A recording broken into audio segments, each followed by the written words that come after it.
আমি প্রথম আমার ডায়লগে আমি লিখেছি, আমার লেখা যে এখানে লক্ষ্মীর ভান্ডার আছে কিন্তু লক্ষ্মীদের বাঁচানোর লোক নেই।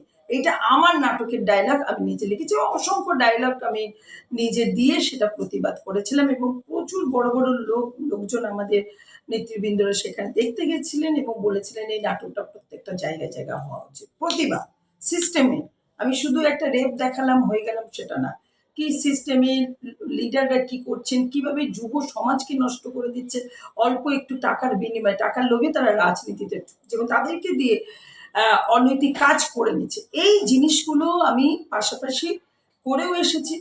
তখন আমি যে জন্য নাটকের কথাটা তুললাম, আমি লাইট করার লোক পাচ্ছিলাম না, মিউজিক করার লোক পাচ্ছিলাম না, আর্টিস্ট পাচ্ছিলাম না। আমি 17 জন আর্টিস্ট নিয়ে নাটকটা করেছি। কারা মানা করছিল, আরে ও তো বিজেপির। এই করতে করতে দেখবি বিজেপির থেকেও কিছু নাটকের দল উঠে আসছে, তারা প্রতিবাদ করবে আমাদের জিনিসগুলো। কেউ করতে দিল না, না না দিদি আমি না নাইটটা না করতে পারবো না, আমার প্রচুর কাজ, আমি না মিউজিকটা করতে পারবো না। কিছু আমার বন্ধু আছে যারা ছোটোর থেকে আমাকে চেনে, তারা সাহায্যের হাত বাড়িয়ে দিয়েছিল। তারা এসে কিন্তু তারা প্রচুর বিখ্যাত ভালো মানুষ, তারা লাইট করেছে, সাউন্ড করেছে এবং আর্টিস্টও আমি পেয়ে গেছি।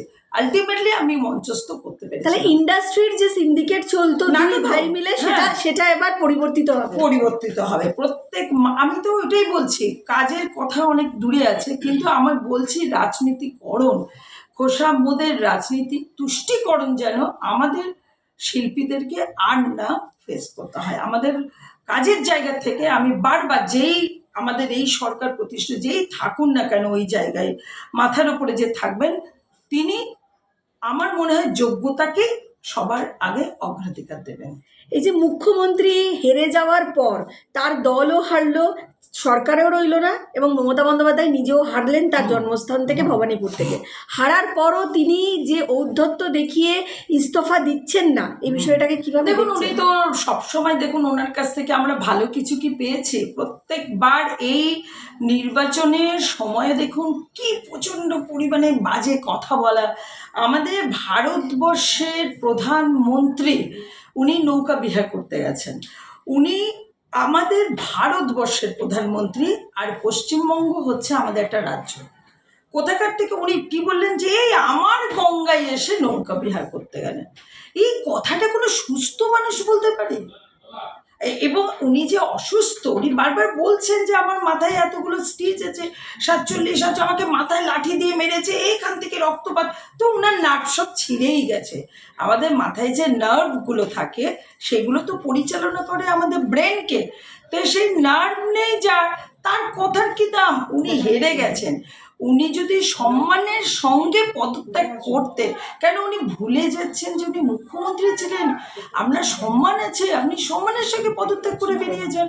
আপনি হেরেছেন, অ্যানাউন্সমেন্ট যখন করা হলো যে এত হাজার ভোটে আপনার যে বিপরীতে যে প্রার্থী ছিলেন শুভেন্দু অধিকারী মহাশয়, উনি জয়যুক্ত হলেন, তারপরে আপনি হেরেছেন আর মানুষ আপনাকে হারিয়েছেন।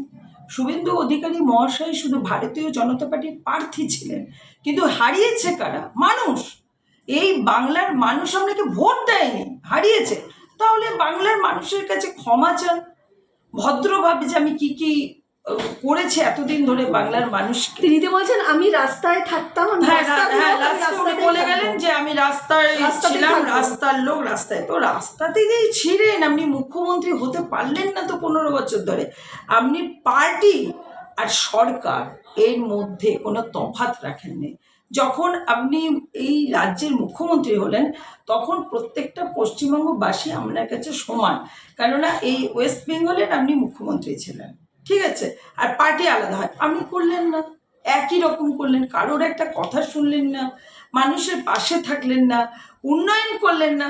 তো মানুষ তো আমাদের জনতা জনার্দন এখানে নির্বাচন প্রক্রিয়াতে তো মানুষ রায় দেয়, পাল্টে যায়, সরকার পাল্টে যায়।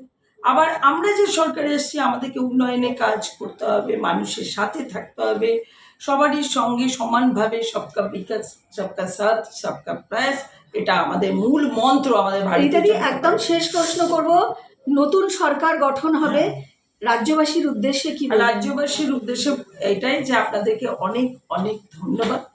আমরা সবাই প্রত্যেকে প্রার্থীরা এবং আমরা যে ভারতীয় জনতা পার্টি করি, যারা নেতা নেত্রী, আপনাদের কাছে চিরদিনের জন্য কৃতজ্ঞ থাকব যে এরকম একটা দুর্নীতিগ্রস্ত সরকারকে আপনারা নিজেরা রায় দিয়ে সরিয়ে দিয়েছেন আপনাদের ভালো থাকার জন্য।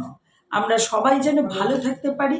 আপনি দেখবেন আগামী দিনে আমরা একটা বিকশিত বাংলা, একটা আত্মনির্ভর বাংলা, একটা নারী সুরক্ষিত বাংলা এবং আমরা একটা সুন্দর স্বাস্থ্য ও শান্ত বাংলা তৈরি করতে সক্ষম হবই।